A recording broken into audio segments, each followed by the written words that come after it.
வாங்க வாங்க வாங்க வணக்கம் சார். என்ன சாப்பிடுறீங்க? ஒரே ஒரு ஊத்தப்ப வேணுங்க.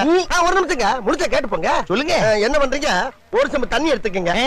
அத தோசைக்கல்ல ஊத்தி அதுக்குன்னு வழக்கமா ஒரு விளக்கமாறு வச்சிருப்பீங்கல்ல? ஆமாங்க. அத அடிப்பக்கமா திருப்பி சரிங்க. வரட்டு வரட்டு வரட்டுன்னு ஒரு 4 இழுப்பு இழுத்து சரிங்க. நல்லா கழுவி விட்டுருங்க. சரிங்க. ஒரு கிண்ண நிறைய மாவு எடுத்து பெரிய ரவுண்டாவும் இல்லாம சின்ன ரவுண்டாவும் இல்லாம சரிங்க. பொதுவா ஒரு ரவுண்ட ஊத்தி 4-5 வெங்காயத்தை போட்டு அள்ளி பொடி பொடி பொடியா நறுக்கி அப்படியே மேலாப்ல பரபர தூவி விட்டு சரிங்க.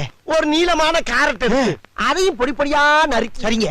அப்படியே மேலாப்ல பரபர தூவி விட்டு சரிங்க. ஒரு 16 கரண்டி நெய் எடுத்து சரிங்க. அதுல 6 கரண்டி நெய்ய உள் சைடு அப்படியே லேசா விளாவி விட்டு சரிங்க. 10 கரண்டி நெய்ய தோசைக்கு வெளி சைடு அப்படியே மேலாப்ல விளாவி விட்டு சரிங்க. இட்லி பொடி இருக்கு பாத்தீங்களா? அத அப்படியே அள்ளி மலை சாரல் மாதிரி அதை மேலாப்ல பரபர அப்படியே